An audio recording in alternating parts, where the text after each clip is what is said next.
Riots are the language of the unheard. This quote was said by the great Dr. Martin Luther King Jr. What it means is that the actions of a riot springs up from the emotions of individuals who feel as if justice is not being served in their environment. Because of these emotions, it allows some to make themselves heard in the actions of riots, protests, sit-ins, and so on. Since the beginning of the 1900s, African Americans would become segregated amongst their white counterparts.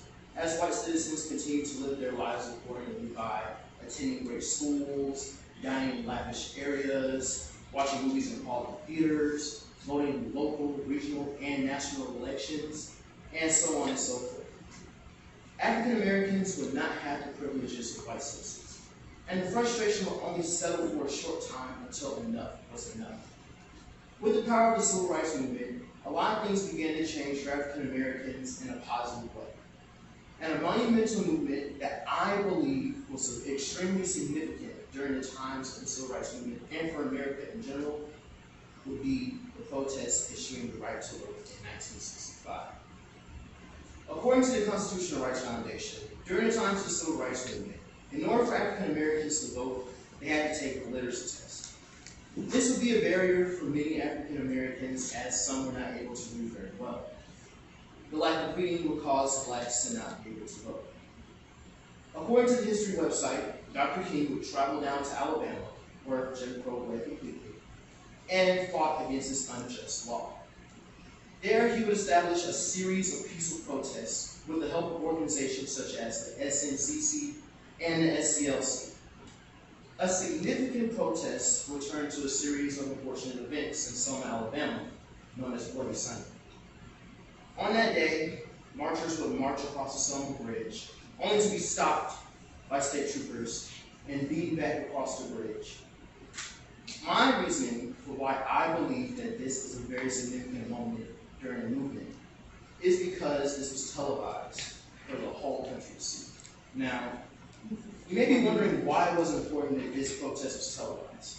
My reasoning for this is because of it being televised, it allowed the citizens of America to realize the harsh acts that were happening during the social justice, social racial government. What was happening in these areas needed to be stopped immediately. This would be a wake-up call for America to realize that what was happening with these African Americans, the segregation, the injustice, the racism, it needed to stop immediately. Individuals would travel down to Alabama and fight against the right to vote with Martin Luther King Jr. And according to the history website, the conclusion of the protest would be that Martin Luther King Jr. and 25,000 other protesters would march down to the state capital of Alabama, and eventually the Congress would have the Voting Rights Act in 1965. This would be proof that the protest was effective.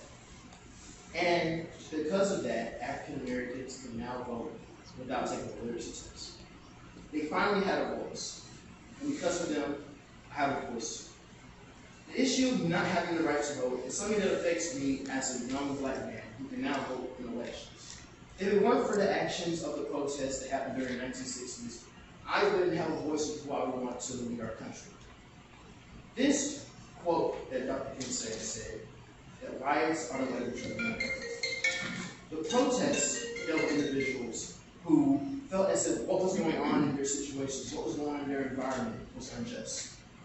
And by protesting, it allowed these individuals to express their emotions on these certain activities with hopes of positive change. In the unjustice world that we continue to live in, unfortunately, we continue to hope that we will overcome these remaining challenges someday.